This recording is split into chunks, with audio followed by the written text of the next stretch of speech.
Hi, dear students.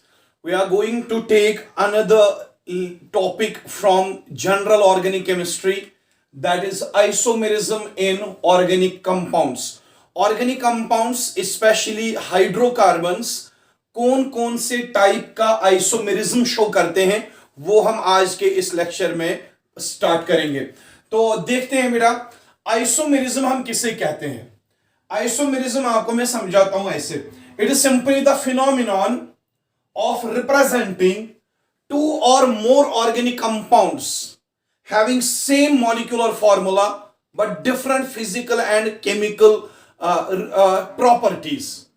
The representation of such organic compounds in the form of different isomers, that phenomenon is called as isomerism. सबसे पहले मैं आपको समझाता हूं isomers हम किन्हें कहते हैं। Isomers are the two or more organic compounds. I am here talking about only organic compounds, क्योंकि हम ऑर्गेनिक केमिस्ट्री की ही बात करें तो इसमें हम खाली ऑर्गेनिक कंपाउंड्स के बारे में बात करेंगे। Isomers are two or more organic compounds with same molecular formula. वो ऑर्गेनिक कंपाउंड्स दो या दो से ज्यादा जिनकी मॉलिक्यूलर फार्मूला जो है वो सेम हो। मॉलिक्यूलर फार्मूला दो या दो से ज्यादा ऑर्गेनिक कंपाउंड्स की जब सेम हो तो डिफर करते हो, and they differ in their physical and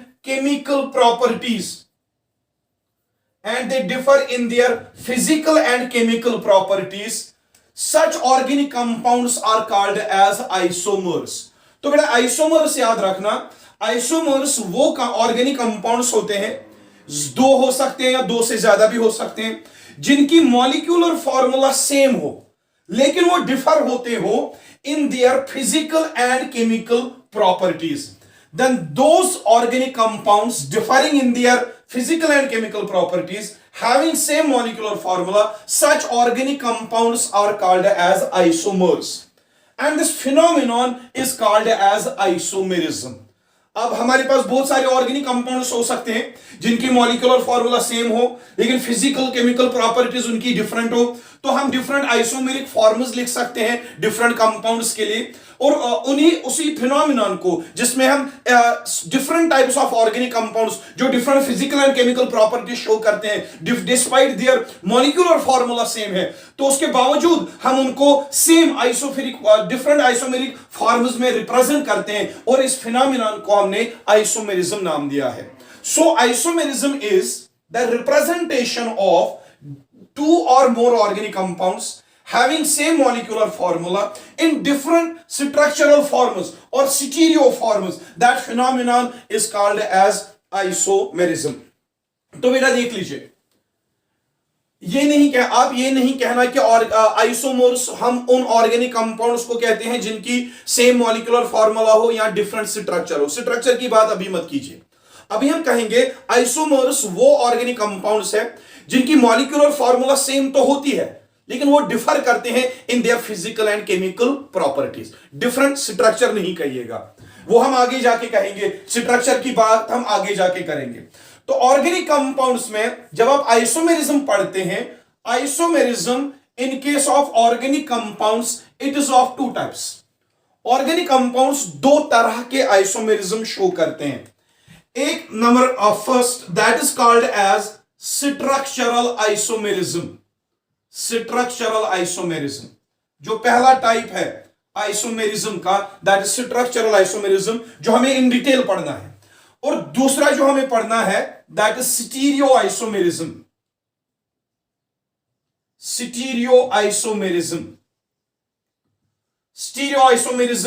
और it is also called as geometrical isomerism. That means in case of organic chemistry, in case of organic compounds, we have to study two types of isomerism. One is structural isomerism and the second one is stereo isomerism.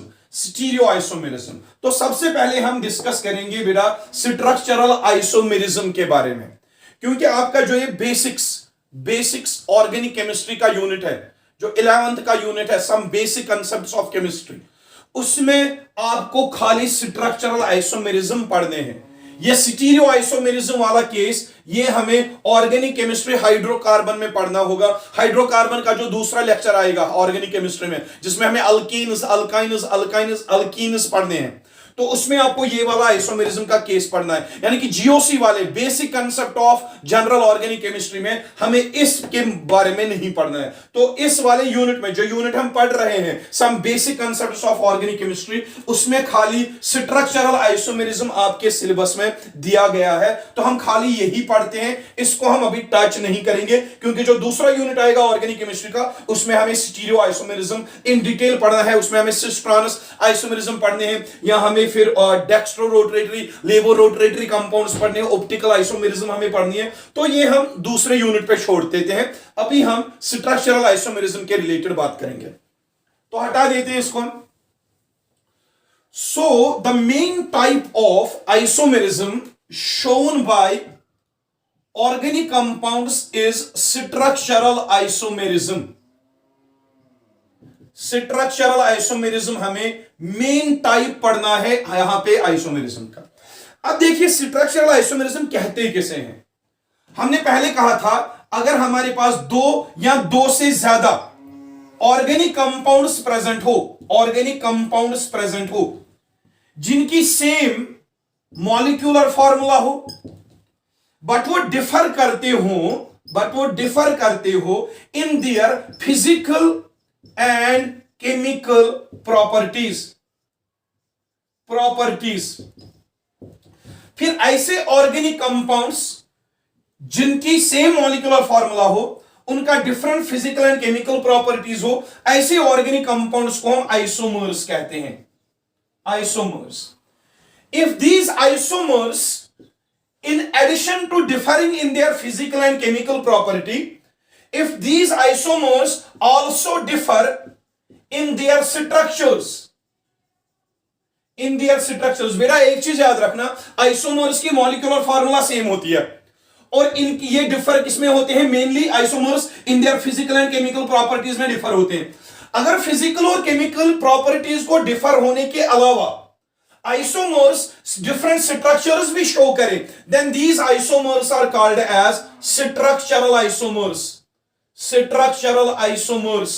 And this phenomenon is called as structural isomerism. कहने का मतलब यह है कि isomers वो organic compounds है जिनकी molecular formula same होती है, लेकिन वो डिफर करते हैं in their physical and chemical properties. अगर फिजिकल और केमिकल प्रॉपर्टीज को डिफर करने के अलावा आइसोमर्स उनके स्ट्रक्चर्स में भी डिफर करें, तो ऐसे आइसोमर्स को हम स्ट्रक्चरल आइसोमर्स कहते हैं। और structural isomers, this phenomenon of representing the organic compounds in the form of different structural isomers, that phenomenon is called as structural isomerism. तो स्ट्रक्चरल आइसोमेरिज्म में आपको याद रखना है, हमें दो या दो से ज्यादा ऑर्गेनिक कंपाउंड्स लेने हैं जिनकी फिजिकल केमिकल प्रॉपर्टी तो डिफरेंट होगी ही, साथ में उनका स्ट्रक्चर भी डिफरेंट होगा। ऐसे आइसोमर्स को हम स्ट्रक्चरल आइसोमर्स कहेंगे और ऐसे आइसोमेरिज्म को हम स्ट्रक्चरल आइसोमेरिज्म के नाम से जानते हैं। तो देख लीजिए बेटा, मैं कोई एग्जांपल अभी नहीं दे रहा हूं। मैं इसलिए एग्जांपल नहीं दे रहा क्योंकि मुझे स्ट्रक्चरल आइसोमेरिज्म के टाइप्स पढ़ाने होंगे। स्ट्रक्चरल आइसोमेरिज्म के डिफरेंट टाइप्स है, उन टाइप्स के अलग अलग एग्जांपल हम पढ़ेंगे और वो सारी एग्जांपल्स कंसीडर की जाएगी the examples of structural isomerism. Now see एक चीज याद रखना, मैंने पहले ही कहा था जो आपका बेसिक कंसेप्ट है ऑर्गेनिक केमिस्ट्री का, 11th का बी पेपर से basic concepts of organic chemistry, उसके सिलेबस में खाली स्ट्रक्चरल आइसोमेरिज्म आता है। स्ट्रक्चरल आइसोमेरिज्म कौन से कंपाउंड शो करते हैं, ऑर्गेनिक कंपाउंड्स। कौन से ऑर्गेनिक कंपाउंड जिनकी मॉलिक्यूलर फॉर्मूला सेम हो बट वो डिफर करते हो in their structures in addition to their physical and chemical properties. लेकिन इस स्ट्रक्चरल आइसोमेरिज्म की एग्जांपल देने से पहले मैं आपको यहां पे बताऊं, structural isomerism in case of organic compounds it is of different types and one of the main type is chain isomerism। सबसे पहला टाइप स्ट्रक्चरल आइसोमेरिज्म का, that is chain isomerism first type। The second type of structural isomerism is position isomerism, position isomerism, बेटा नाम लिख लो क्योंकि ये सारे काम आएंगे। Third type of structural isomerism is ring chain isomerism, ring chain isomerism, ring chain isomerism. And the fourth type is metamerism, metamerism, metamerism. Don't call it as meta isomerism, no, it is metamerism. And the next type is fifth type, that is called as functional isomerism, functional isomerism, functional isomerism. And one of the important type of structural isomerism जो NEET के लिए बेटा बहुत ज्यादा important है, NEET के लिए सबसे ज्यादा important last type structural isomerism का, that is keto enol isomerism, keto enol isomerism. तो ये आप याद रखोगे, ये टाइप्स है किसके, स्ट्रक्चरल आइसोमेरिज्म के. यानी कि इन सारी आइसोमेरिज्म्स में दो या दो से ज्यादा ऑर्गेनिक कंपाउंड्स हमें लेने हैं जिनकी मॉलिक्यूलर फॉर्मूला सेम होगी, different physical and chemical properties होगी, एट द सेम टाइम उनके स्ट्रक्चर्स भी डिफरेंट होंगे. अब इनके अलग अलग टाइप्स है, तो अलग अलग टाइप्स होने का मतलब यहां पे अलग अलग कंसेप्ट होगा. तो हम क्या करते हैं, chain isomerism, position isomerism, ring chain isomerism, metamerism and functional isomerism and keto enol tautomerism, इन सारे आइसोमेरिज्म्स के केसेस को हम अलग अलग से डिस्कस करेंगे with examples and with the condition, कौन कौन सा ऑर्गेनिक कंपाउंड कौन कौन सा आइसोमेरिज्म शो कर सकता है. और सबसे इंपॉर्टेंट यहां पे सीखना है कौन सा, कीटो इनॉल आइसोमेरिज्म. हमें बहुत ज्यादा इंपॉर्टेंट, अच्छे से हम आपको मैं ये समझा दूंगा और ये याद रखना, ये नीट में यूजुअली पूछा जाता है. तो हम स्टार्ट करते हैं बेटा आइसोमेरिज्म, चेन आइसोमेरिज्म से. सो आज के लेक्चर में हम चेन आइसोमेरिज्म डिस्कस करेंगे. नाउ सी, मैं इसको हटा देता हूं. स्ट्रक्चरल आइसोमेरिज्म के 6 केसेस हैं. 6 केसेस में से हम सबसे पहले चेन आइसोमेरिज्म को डिस्कस करेंगे. The first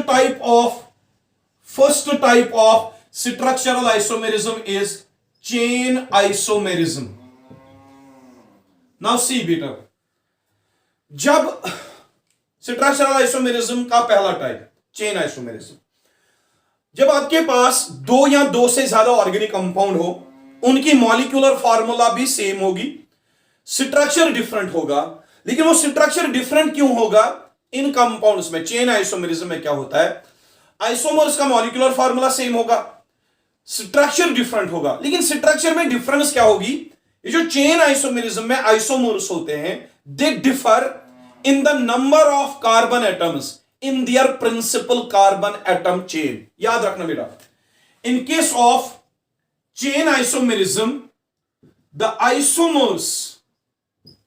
isomers have same molecular formula. याद रखिएगा, in case of chain isomerism, isomers have same molecular formula, but they differ in their structures. अब बेटा स्ट्रक्चर में क्यों डिफर करेंगे, क्योंकि चेन आइसोमेरिज्म स्ट्रक्चर आइसोमेरिज्म का ही टाइप है, तो स्ट्रक्चर डिफरेंट आना ही है. इसके अलावा अब स्ट्रक्चर तो डिफरेंट है ही, लेकिन स्ट्रक्चर में कौन सी डिफरेंस होगी, याद रखना, in case of chain isomers और isomers in case of chain isomerism, the isomers differ in the number of carbon atoms, differ in the number of carbon atoms in principal carbon atom chain.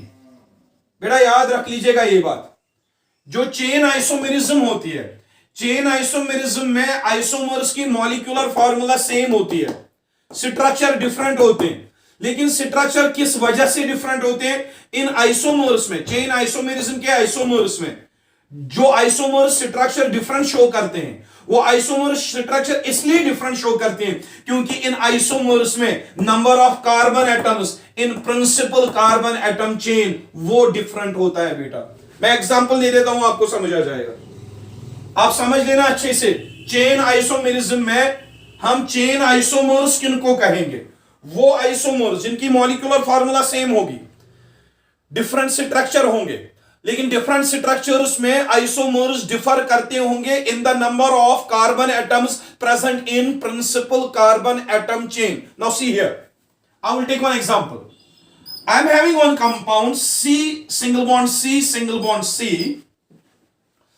and this is one chain of carbon atoms. 1 carbon, 2 carbon, 3 and 4 carbon. These are the 4 carbon atoms. They have been linked by each other by a single bond, and they have formed a straight chain compound. अब इसको hydrogen दे दो, 3 hydrogen, इसको 2 देंगे, इसको भी 2 hydrogen देंगे और इसको हम 3 हाइड्रोजन देंगे, so as to satisfy their valency. अब देख लो इस कंपाउंड में कार्बन कार्बन कार्बन और कार्बन, मेन चेन में 1 carbon, 2 carbon, 3 carbon, 4 carbon. Chain में कितने कार्बन आए हैं? 4 कार्बन आए हैं. तो ये कौन सा कंपाउंड है? ब्यूटेन. ब्यूटेन वाले कंपाउंड में आपके मेन चेन में, ये देखो आपकी चेन है, कार्बन एटम्स की चेन. चेन में कितने कार्बन एटम आ रहे हैं? 4 कार्बन एटम आ रहे हैं, तो मैंने ब्यूट लिख लिया. बीच में सिंगल बॉन्ड है तो मैंने एन लिख लिया. This is butane. और ये जो ब्यूटेन का कंपाउंड है, इसमें हम देखोगे carbon atom side by side link हो रहे हैं स्ट्रेट मैनर में, तो इसको हम कहेंगे एन ब्यूटेन. एन ब्यूटेन मतलब नॉर्मल ब्यूटेन. नॉर्मल ब्यूटेन मतलब इसमें स्ट्रेट चेन बन रही है कार्बन एटम्स की, 4 कार्बन एटम्स की स्ट्रेट चेन बन रही है, तभी हमने इसको नॉर्मल ब्यूटेन के नाम से यहां पे नाम दिया. तो अब देख लीजिए और एक एग्जांपल जिसमें 4 कार्बन एटम होंगे. Carbon number 1, carbon number 2, carbon number 3, carbon number 4. बेटा देख लीजिए, इसमें भी 4 कार्बन एटम्स है. अब इसके हाइड्रोजन 3 रख लो यहां पे, इसके भी हाइड्रोजन 3 रख लो, इसके भी हाइड्रोजन 3 रख लो, इसमें हाइड्रोजन 1 दे दो इसका. अब जब अगर आप इसकी principal carbon atom chain select करोगे, तो प्रिंसिपल कार्बन एटम चेन में कितने कार्बन आ रहे हैं? 3 कार्बन आ रहे हैं. 1 2 3, this is the principal chain of carbon atoms. तो मेन चेन में कितने कार्बन आ रहे हैं? 3 कार्बन आ रहे हैं. यहां पे मेन चेन में कितने कार्बन आ रहे हैं? 4 कार्बन आ रहे हैं. तो इस कंपाउंड का नाम क्या दिया था हमने? N butane. तब इस कंपाउंड का नाम देते हैं. अब सेकंड वाले कार्बन के साथ नीचे क्या है? CH3 methyl group. Methyl group is substituent. जो मिथाइल ग्रुप है सबस्टिट्यूएंट है. सेकंड कार्बन के साथ मिथाइल ग्रुप अटैच है. ये वाला कार्बन नंबरिंग में नहीं आया तो CH3 सबस्टिट्यूएंट बन गया. तो दूसरे कार्बन के साथ सबस्टिट्यूएंट है तो मिथाइल है, तो 2 मिथाइल लिखोगे. कार्बन नंबर सेकंड के साथ मिथाइल, 2 मिथाइल, 2 मिथाइल. कितने कार्बन है? 1 2 3, that is prop. And single bond के बदले एन, तो ये कंपाउंड बन गया 2 मिथाइल प्रोपेन. 2 methyl propane. अब बेटा देख लो, ये एन ब्यूटेन है, ये 2 मिथाइल प्रोपेन है. तो 2 अलग अलग कंपाउंड है क्योंकि इनके 2 अलग अलग नाम है. ये एन ब्यूटेन है, अलग कंपाउंड. ये 2 मिथाइल प्रोपेन है, ये अलग कंपाउंड है क्योंकि इनके नाम अलग अलग आ गए. अब अगर आप देखोगे इन दोनों कंपाउंड्स में एक सिमिलैरिटी है. सिमिलैरिटी क्या है देख लो. इसमें टोटल कार्बन कितने हैं? 1 2 3 4, 4 कार्बन. अब इसमें भी टोटल कार्बन कितने हैं? टोटल प्रिंसिपल चेन को छोड़ के टोटल कार्बन 1 2 3 4, 4 कार्बन इसमें भी है, 4 कार्बन इसमें भी है. अब हाइड्रोजन देख लो. 3 + 3 = 6, 6 + 2 = 8, 8 + 2 = 10. तो इसमें हाइड्रोजन 10 आ गए. इस वाले में हाइड्रोजन 10 आ गए.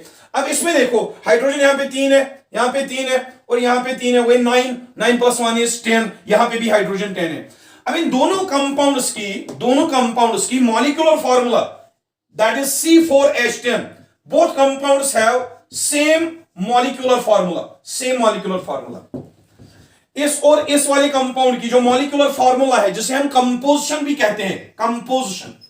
कंपोजिशन का मतलब है कि मॉलिक्यूल, ये मॉलिक्यूल और ये मॉलिक्यूल कितने कार्बन और कितने हाइड्रोजन का बना है. ये टोटल 4 कार्बन का बना है, इसमें भी टोटल 4 कार्बन है. इसमें टोटल 10 हाइड्रोजन है, इसमें भी टोटल 10 हाइड्रोजन है. तो दोनों कंपाउंड्स की जो मॉलिक्यूलर फॉर्मूला है वो बेटा सेम है. अब देख लो डिफरेंस किसमें है. ये जो प्रिंसिपल कार्बन एटम चेन है ना, इस चेन में यहां पे 4 कार्बन एटम आ रहे हैं. इसमें प्रिंसिपल कार्बन में 3 ही, प्रिंसिपल चेन ऑफ कार्बन में 3 ही कार्बन आ रहे हैं. इन दोनों कंपाउंड्स की मॉलिक्यूलर फार्मूला सेम है, लेकिन इनका स्ट्रक्चर अलग अलग है. ये एक स्ट्रेट चेन कंपाउंड है, ये एक ब्रांचेड चेन कंपाउंड है. ये स्ट्रेट चेन कंपाउंड है, इसमें कोई ब्रांच है ही नहीं, लेकिन इसमें एक ब्रांच है. स्ट्रक्चर इसका अलग और इसका अलग है. और एक चीज देख लो बेटा, मॉलिक्यूलर फार्मूला दोनों की सेम है, लेकिन इनमें जो प्रिंसिपल चेन है कार्बन उसकी, इसमें प्रिंसिपल चेन कार्बन में 4 कार्बन है, इसमें प्रिंसिपल चेन में 3 ही कार्बन है. तो इन आइसोमर्स को हम कहेंगे chain isomers. These isomers are called as chain isomers. Now see what chain isomers actually are. Chain isomers are the organic compounds having same molecular formula, but they differ in their structure. Linear, branched, linear, branched, linear structure, branched structure. Structure is different. Not only they differ in their structure, but they also differ in the number of carbon atoms in their principal carbon atom chain. अब इसके chain में carbon देख लो कितने हैं, 4 है, और इसके chain में कितने कार्बन है, 3 है। जब कार्बन की चेन में कार्बन का नंबर अलग अलग हो, यहां पे 4 है, यहां पे 3 है, आइसोमर्स को हम कहते हैं chain isomers. And this phenomenon of representing these molecules in the form of chain isomers, that phenomenon is called as chain isomerism. तो अब आप देख लो एन ब्यूटेन में, अगर आपको एग्जाम में पूछा गया कभी एन ब्यूटेन में कितने चेन आइसोमर्स बन सकते हैं, 2, ये तो आ गया एक चेन आइसोमर, ये आ गया और एक चेन आइसोमर, इसमें टोटल 2 चेन आइसोमर्स बेटा पॉसिबल है। मैं और एक एग्जांपल लेता हूं, I will take one more example of chain isomerism. Chain isomerism की और एक एग्जांपल लेते हैं पेंटेन की एग्जांपल लेते हैं। अब आप देख लो पेंटेन में कितने कार्बन आएंगे, 5 कार्बन, 1 2 3 4 और 5 carbon. 5 carbon side by side link हो जाएंगे, they will form CH3 CH2 CH2 CH2 and CH3. Now see in this compound we are having carbon number 1 2 3 4 5. 5 carbon atoms are linked together in the form of a straight chain. It will be called as N-pentane, normal pentane. अब इस normal pentane में carbon atoms chain में कितने आ रहे हैं, 1 2 3 4 और 5। N pentane में principal chain में कितने कार्बन आ गए, 5 कार्बन आ गए। अब इसका मैं और एक स्ट्रक्चर बनाता हूं, इसी कंपाउंड का और एक स्ट्रक्चर। ये कार्बन 1 है, ये दूसरा कार्बन है, ये तीसरा कार्बन है, और ये आपका 4th कार्बन है, और ये आपका 5th कार्बन है। देख लो और एक ये आ जाएगा यहां पे CH3, ये CH3 है, ये वाला CH3 है, और ये CH3 है, CH2 sorry, it is CH2। यहां पे कार्बन ने कितनी बॉन्ड्स बनाई है, 1 2 3, it is still lacking 1 bond, तो यहां पे एक हाइड्रोजन रख लो। अगर आप इस कंपाउंड का नाम रखोगे तो इसको हम कहते हैं आइसोपेंटेन।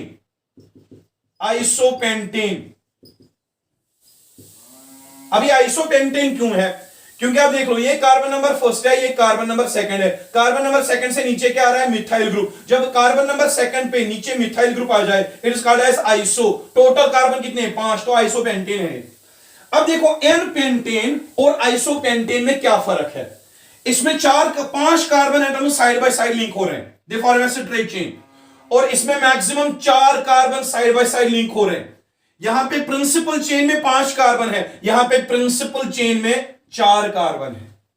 अब देख लो दोनों का जो मॉलिक्यूलर फार्मूला होगा वो सेम होगा, लेकिन इससे पहले मैं इसका और एक स्ट्रक्चर बनाता हूं, और एक स्ट्रक्चर देख लो। I will write this one, C single bond C, 3 carbon रख दिए मैंने।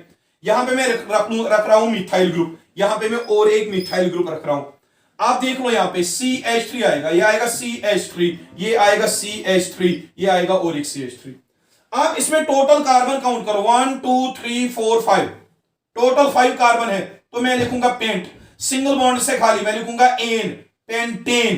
तो ये भी पेंटेन ही है, लेकिन एक चीज है इसमें, ये जो कार्बन नंबर 2 है ना, यहां पे कार्बन नंबर 2, ये वाला कार्बन, एक कार्बन, दूसरा कार्बन, तीसरा कार्बन, कार्बन नंबर 2 जो है इसके ऊपर भी एक CH3 है, नीचे भी CH3 है। जब कार्बन नंबर 2 पे ऊपर भी CH3 आ जाए, नीचे भी CH3 आ जाए, तो आप लिखोगे यहां पे neo. It is called as neopentane. Neopentane is one in which the carbon atom last but one carbon atom. ये last carbon atom है. This is last but one carbon atom. When at the last but one carbon atom, 2 methyl groups are present, one on the side above and one on the side below. Then the compound is called as neopentane. तो ये आ गए इसमें 3 structures. और एक structure देखते हैं क्या बन सकता है कोई और स्ट्रक्चर। अगर मैं ये वाला लूं, C single bond C, single bond C, single bond C, और यहां पे कार्बन रख दूं। अब देख लो इसका नाम क्या पड़ेगा, CH3 CH3 CH3, ये CH2 आ गया, और ये आ गया CH। तो यहां से नंबरिंग करते हैं 1 2 3 4।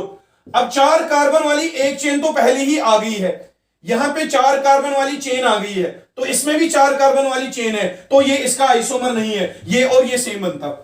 और एक कोशिश करके देखते हैं, मैं एक चीज करता हूं, ये कार्बन रख दिया, ये दूसरा कार्बन रख दिया, ये तीसरा कार्बन रख दिया, और 3 कार्बन रख दिए मैंने। एक CH3 में यहां लिख रहा हूं और यहां एक CH3 यहां लिख रहा हूं, क्या कोई फर्क पड़ेगा? CH3 CH3, और ये carbon number 1, carbon number 2, carbon number 3, carbon number 4, और ये आएगा कार्बन नंबर 5। ये 5 कार्बन एटम्स की चेन फिर से बन रही है, वो तो ऑलरेडी यहां पे प्रेजेंट है, तो इसको भी आइसोमर कंसीडर नहीं किया जाएगा।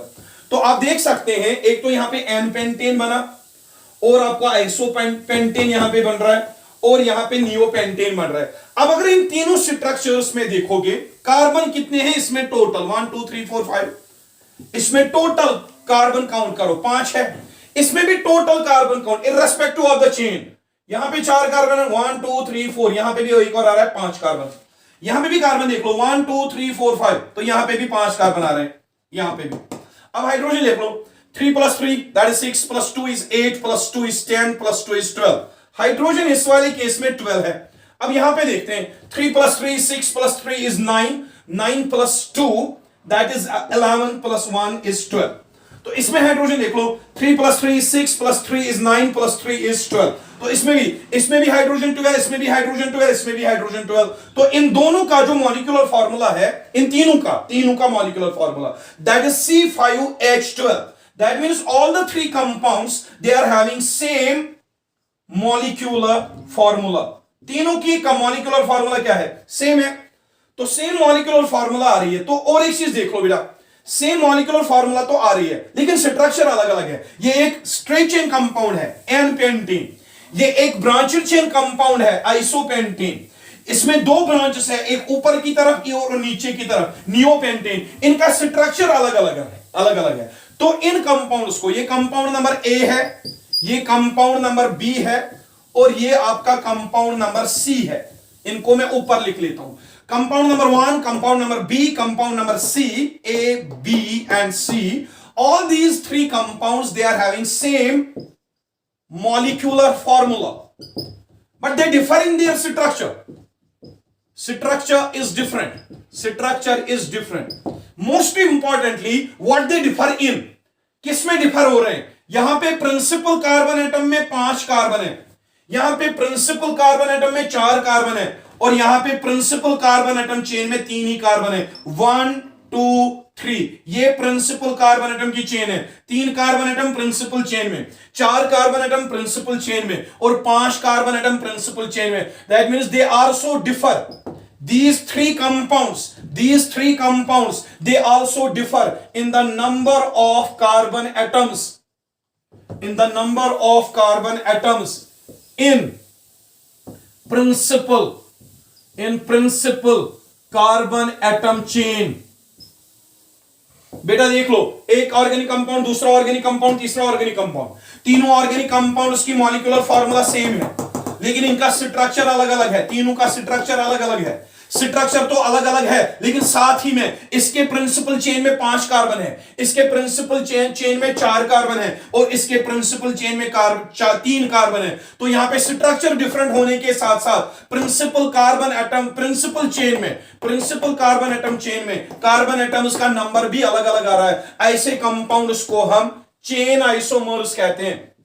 These compounds are called as chain isomers, and this phenomenon is called as chain isomerism. तो यहां पे आपने पेंटेन के केस में देखा, जो आपका पेंटेन वाला कंपाउंड है, इसमें हमने 3 टाइप्स ऑफ चेन आइसोमर्स यहां पे बना दिए। और चेन आइसोमर्स में होता क्या है? ऑर्गेनिक कंपाउंड्स की मॉलिक्यूलर फार्मूला सेम होती है, उनका स्ट्रक्चर डिफरेंट होता है। स्ट्रक्चर क्यों डिफरेंट होता है? क्योंकि इनमें प्रिंसिपल कार्बन एटम चेन में नंबर ऑफ कार्बन एटम्स अलग अलग होते हैं। यहां पे प्रिंसिपल चेन में 5 कार्बन है, यहां पे प्रिंसिपल चेन में 4 कार्बन है, और यहां पे प्रिंसिपल चेन में 3 कार्बन है। तो इसलिए हमने कहा, जब ऑर्गेनिक कंपाउंड्स में सेम मॉलिक्यूलर फार्मूला हो, दैट इज दिस वन, और उनका स्ट्रक्चर डिफरेंट हो, स्ट्रक्चर डिफरेंट होने के साथ साथ उनके प्रिंसिपल चेन में कार्बन एटम्स का नंबर अलग अलग हो, ऐसे स्ट्रक्चरल आइसोमर्स को हम चेन आइसोमर्स कहते हैं। और चेन आइसोमर्स जब इनको हम कहते हैं, तो उस आइसोमेरिज्म को हम कहते हैं चेन